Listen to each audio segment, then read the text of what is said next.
In California, a group spearheaded a campaign that succeeded in requiring the city to dedicate 2.5% of its annual budget to fund public and nonprofit programs for children and youth.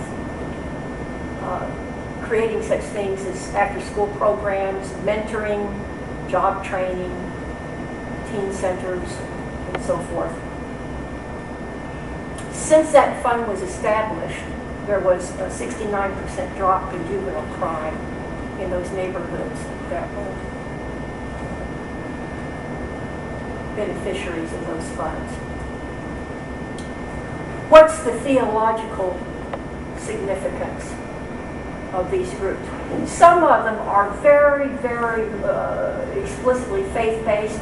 Others are maybe don't do a lot of Bible study, but Hope Street Youth Development was run by a Quaker. That was his ministry. He saw that as his calling to ministry. So there are different ways that the term faith-based is used, or how they relate to faith or spirituality. But as I said before, they embody the traditions of care and repair of the earth. And these groups just flourish and embody so deeply the principles of social teaching in the Roman Catholic Church, because that tradition is so influenced by the Roman Catholic social teachings. And even though people may not know these and be able to say this is what they are and where they come from, you know, the bishop's pastoral letter, there's a lot of tacit knowledge that is passed down in these groups. They practice the dignity of the human person, respect for human life. They believe that how we organize society and economics, politics, law, and policy directly affects human dignity. And if it's diminishing human dignity, then we ought to change the way we've organized ourselves. We believe people have a right and a duty to participate in contributing to the public good. The principle of preferential option for the poor, solidarity with those who are on the underside, stewardship of resources on behalf of the common good, not just for the sake of military or multinational corporations. The principle of subsidiarity, meaning those who are closest to a problem need to have first shot at helping to solve it. The principle of human equality, and then the principle of the common good. The common good is understood as social conditions that allow people to reach their full potential and realize their full human dignity. Just on a closing note, unfortunately, we in the Western Church tend to operate in terms of false dichotomies. Justice over here, spirituality over here. And as far as I can see, there are different camps in the church. Those who gravitate towards spiritual formation, understood in more personal, individual ways. People who are activists, and we all need to be on a journey toward a more fully orbed, holistic, balanced spirituality. And I see many of these youth groups who really already are doing that. A massive study by sociologists at University of North Carolina have found what they call the default faith of church-going kids in the United States, whether they're Baptist, Presbyterian, Episcopalian, Methodist, disciple. The researchers, especially the lead researcher, Christian Smith, characterizes what he found as moralistic therapeutic deism, or MTD. This is not an official philosophy, it's just kind of a way to describe what's really going on.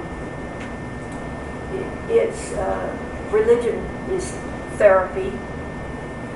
It's for my well-being, not for the well-being of the common good.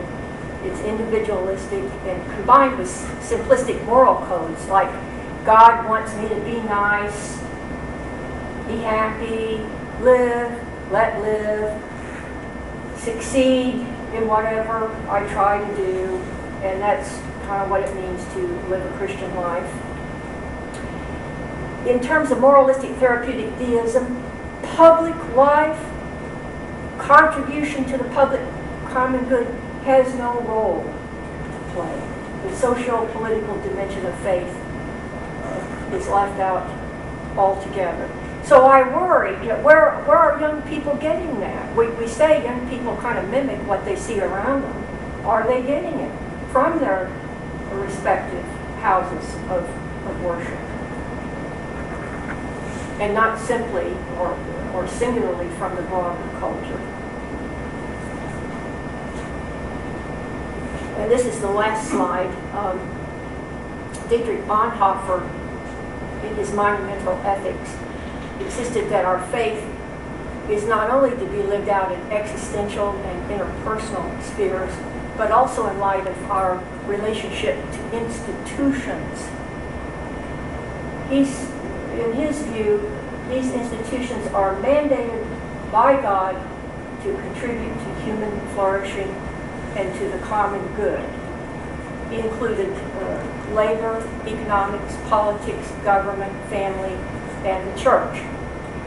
He went on to say that we are to live out our Christian lives not just in reference to the church, but in reference to all of these institutions. And moreover, he said, we're to engage in holding these institutions with one another, for one another, and over against one another. That is, they're mutually corrective.